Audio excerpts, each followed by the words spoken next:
Sir నమస్కారం sir. ఏం పేరు సార్? లాలయ్య గౌడ్ నా పేరు. సార్ సార్ నమస్తే అండి. ఏం లేదు సార్, ఇప్పుడు అంటే మాగంటి గోపీనాథ్ గారు మరణానంతరం ఈ జూబ్లీ హిల్స్ ఉప ఎన్నిక రావడం జరిగింది.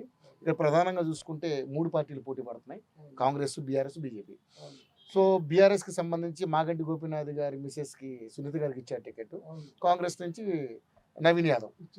ఇక బీజేపీ ఇంకా డిక్లేర్ చేయలే. సో ఏంటి సార్, ఒక సీనియర్ సిటిజన్గా మీ అభిప్రాయం? ఇప్పుడు బీఆర్ఎస్కి మాత్రం సానుభూతి ఓట్లు పడతాయని చెప్పేసి ఒకటైతే అనిపిస్తుంది. నవీన్ యాదవ్ కూడా కొంచెం బలం ఉందేమో, అతను కూడా గెలుస్తాడేమో అని చెప్పేసి ఇంకొక రకంగా అనిపిస్తుంది. ఏ ఛాన్స్ ఉన్నా సరే వీళ్ళిద్దరికి ఛాన్స్ ఉంది అనమాట, బీఆర్ఎస్ కానీ లేకపోతే కాంగ్రెస్ కానీ. మిగతా వాళ్ళు మాత్రం రావడానికి అయితే లేదు, బీజేపీకి అవకాశం అయితే లేదు. వస్తే మాత్రం రెండింటిలో ఏదో ఒకటి రావాలి. సో మీరు రెండిట్లలో ఏది మెయిన్ గా ఉంది? అయితే రెండు మాత్రం ఈక్వల్ కనబడుతున్నాయి, అది ఏదని చెప్పడానికి అయితే లేదు. కానీ రెండిట్లలో ఏదో ఒకటి మాత్రం, అది తక్కువ మెజారిటీతో ఎక్కువ మెజారిటీ మాత్రం ఏమి ఉండదు, పెద్ద తేడా ఏమి ఉండదు. తక్కువ మెజారిటీని మాత్రం ఏదో ఒక పార్టీ మాత్రం ఉండడానికి ఆస్కారం. అంటే డెవలప్మెంట్ అంటే గతంలో ఆయన ఉన్నప్పుడు అంటే హ్యాట్రిక్ ఎమ్మెల్యే కదా సార్, ఎట్లా ఉంది డెవలప్మెంట్? బాగానే ఉందని చెప్పేసి మాత్రం ప్రజల నాడి, మేము కూడా అనుకుంటున్నాం బాగానే ఉందని చెప్పేసి. ఈయన కొత్త కాంగ్రెస్ వస్తే ఏం చేస్తుందో ఏమో, కానీ ఆయన వచ్చిన తర్వాత కానీ తెలియదు మనకి ఏం చేస్తుందో ఏం చేయదని చెప్పేసి. కానీ ఆయన మీద మాత్రం మంచి అభిప్రాయమే ఉంది. కాదు మాగంటి గోపీనాథ్ మీద. నవీన్ యాదవ్ గారికి టికెట్ ఇచ్చారు, మరి 6 గ్యారెంటీల ఎఫెక్ట్ ఉండే అవకాశం ఉంది? చెప్పలేము మనం, అది 6 గ్యారెంటీ అంటే ఉంది, అది కూడా కొంచెం ప్రభావం అయితే ఉంటుంది కదా, లేకుంటే అయితే ఉండదు. కాబట్టి ఆ ప్రభావం కూడా పడతపడడానికి ఆస్కారం ఉంది.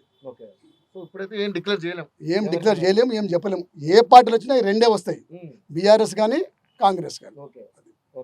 సో నవీన్ యాదవ్ పర్సనల్గా అంటే ఇప్పుడు ఏం చెప్పగలం మనము, అంటున్నారు కానీ అది ఎంతవరకు నిజమనేది మాత్రం రేపు రిజల్ట్ వస్తుందని తెలియదు మనకు. కన్ఫ్యూజ్ అయితే వ్యవహారం అయితే ఉంది. Thank you so much sir. నమస్కారం సార్. ఏం పేరు సార్? నరేందర్ అండి. నరేంద్ర గారు. సార్ జూబ్లీ హిల్స్ ఉప ఎన్నిక వచ్చింది, అన్ని పార్టీలు నువ్వు నేను అన్నట్టుగా తలపడతా ఉన్నాయి. సో ప్రధానంగా చూసుకుంటే తెలంగాణలో బీఆర్ఎస్, బీజేపీ, కాంగ్రెస్ ఉంది. సో ఏంటి సార్ మీ అభిప్రాయం ఏంటి? ఎందుకంటే ఇక్కడ సునీత గారికి టికెట్ అంటే మాగంటి గోపీనాథ్ గారు మిస్సెస్కి ఇచ్చారు, at the same time Naveen Yadav గారికి కాంగ్రెస్ నుంచి ఇచ్చారు, ఇంకా బీజేపీ నుంచి డిక్లేర్ చేయాలి. ఎలా ఉంటుంది త్రిముఖ పోర్లు, ఎవరు గెలుస్తారు? అంటే యాక్చువల్గా ఏంటంటే ఇంతకుముందు నవీన్ యాదవ్కి ఓట్లు వచ్చారు కదా, ఎమ్మెల్యే టికెట్ ఎంఐఎం నుంచి. అప్పుడు సెకండ్ దాంట్లో ప్లేస్లో ఉన్నాడు, అంటే యూత్ ఓట్లు ఆయనకు ఉన్నాయి. ప్లస్ ఇంకోటి ఏంటంటే మాగంటి గోపీనాథ్ కూడా చాలా వర్క్ చేశాడు మా ఏరియాలో. ఎప్పుడు ఫోన్ చేసి అప్పుడు వచ్చేది, మంచి చెడులు చూసేది, ఒక ఫ్యామిలీ మెంబర్గా బాగా వచ్చేది. ప్లస్ ఇంకోటి ఆయన చనిపోయింది కాబట్టి సానుభూతి కూడా ఉంది. కానీ నాకు నవీన్ కన్నా బీఆర్ఎస్ పార్టీకి ఎక్కువ ఓట్లు పడతాయని నా అభిప్రాయం. ప్లస్ ఇంకోటి ఏంటంటే కేసీఆర్ చేసిన కొన్ని మంచి పనులు, ఇంకోటి వీళ్ళు కాంగ్రెస్ వాళ్ళు ఇచ్చిన గ్యారెంటీలు ఇప్పటివరకు అమలు కాలేదు, అదొకటి వాళ్ళకి బ్యాడ్ అని నా అభిప్రాయం నేను చెప్తున్నాను. ఎందుకంటే వాళ్ళు చెప్పారు కానీ అమలు చేయడంలో చాలా జాప్యం ఉంది. పైగా ముఖ్యమంత్రి గారి సాక్షాత్తు నన్ను కోసు తిన్నా నాకు రూపాయి లేదని చెప్పడం కూడా అది చాలా ఎఫెక్ట్ అనిపించింది అందరికీ. అవును. ఎందుకంటే జనాలు ఇవాళ అందరూ హుషారున్నారు సార్. ఎవరు ఏం చేస్తారు, ఎవరు ఏం చేయరు, చేసేది ఎవరని కూడా ఆలోచిస్తున్నారు జనాలు. దాన్ని బట్టి ఖచ్చితంగా నా అభిప్రాయం ఏంటంటే బీఆర్ఎస్కి సపోర్ట్గా ఉన్నాను అనుకుంటాను. సో డెవలప్మెంట్ బాగానే జరిగింది. Very good person Maganti Gopinath గారు, మంచి పర్సన్. సో మరి ఇప్పుడు అధికార పార్టీలో ఉన్నారు కాబట్టి మరి ఇక్కడ చూస్తే మహిళ అంటే ఎలా ఉండబోతుంది ఈక్వేషన్? మహిళ అంటే సానుభూతి ఒకటి ఇంకెక్కబడతాయి సార్, అంటే సెంటిమెంటు ప్లస్ కేసీఆర్ దీవెనలు, ప్లస్ ఆయన మాగంటి చేసిన మంచి పనులు కూడా దాన్ని ప్లస్ అవుతాయి నా అభిప్రాయం. అధికార పార్టీ ఉన్నప్పుడే మనం అధికార పార్టీని గెలిపించుకుంటే బెటర్ అని కూడా అనుకుంటాం. అలా ఏం లేదండి, ఏం చేశారండి. ఇప్పుడు చూడండి, మొన్న ఎలక్షన్ స్టార్ట్ చేశారు జూబ్లీ హిల్స్ కాన్స్టిట్యూన్సీలో, ఎక్కడ రోడ్లు దూపిపెట్టారు. అంటే కనీసం అది వేస్తేనైనా కనీసం వాళ్ళు ఇప్పుడు చూడండి, గల్లీలో చూడండి, అన్ని ఎక్కడెక్కడ దూపిపెట్టారు, ఉన్న దారులు కూడా మూసుకుపోయినాయి. ఇప్పుడు పరిస్థితి అడిగేవాడు ఎవడు చెప్పండి? ఓట్లు వస్తేనే రోడ్లు తవ్వాలా, ఓట్లు ఎలక్షన్స్ వస్తే బస్తీలు గుర్తొస్తాయి. అని వీళ్ళు అట్లా చేయలేదు. మరి మాగంటి గోపీనాథ్ గారు పాపం వెంబడి ఉండే ఎవ్రీడే జనాల్లో తిరిగేవాడు, ప్రజల మధ్యలో ఉండేవాడు. ఆయన మీద ఎక్కువ సానుభూతి ఉంటుందని నేను అనుకుంటున్నాను. అలా చేయకపోతే 3 సార్లు ఆయన గెలిచేవాడు కాదు, అంటే హ్యాట్రిక్ కదా 3 సార్లు. Thank you so much Babai.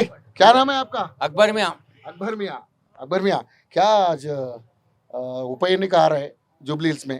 Maganti Gopinath वो साहब अल्लाह के साथ चल गया। हमारे को बहुत साथ दिया भैया, हर बच्चों को पैसा दिया, हमारे को वजीफा कर दिया, हम खा रहे उसका पैसा, गोली दवा खा रहे।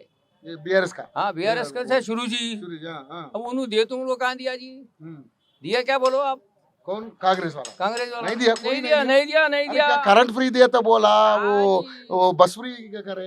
एक 100 मीटर में 4 मीटर हम्म, सब देना इस बिल हम्म। कहाँ नहीं दे रहे, सब दे अरे रहे। 200 यूनिट फ्री नहीं रहता आपको, नया है नया नया नया वो गैस भी नहीं आ रहा, नहीं आ रहा, कुछ नहीं आ रहा। राशन कार्ड है आपको। गैस के पैसे भी नहीं आ रहे। हाँ है राशन कार्ड, उनके रेट में बना सा है। सो क्या कैसा है जुबली हिल्स में, बीआरएस आता, बीजेपी आता और कांग्रेस आता। मेरा साता साहब बीआरएस पक्का। पक्का, हम्म, मैं बोल रहा हूँ, देख लो आप। ओके।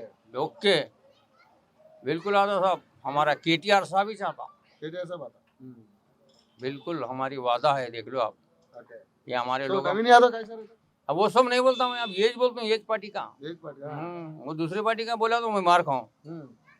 मैं जो बोल रहा हूँ वही। ओके। ओके साहब, थैंक यू।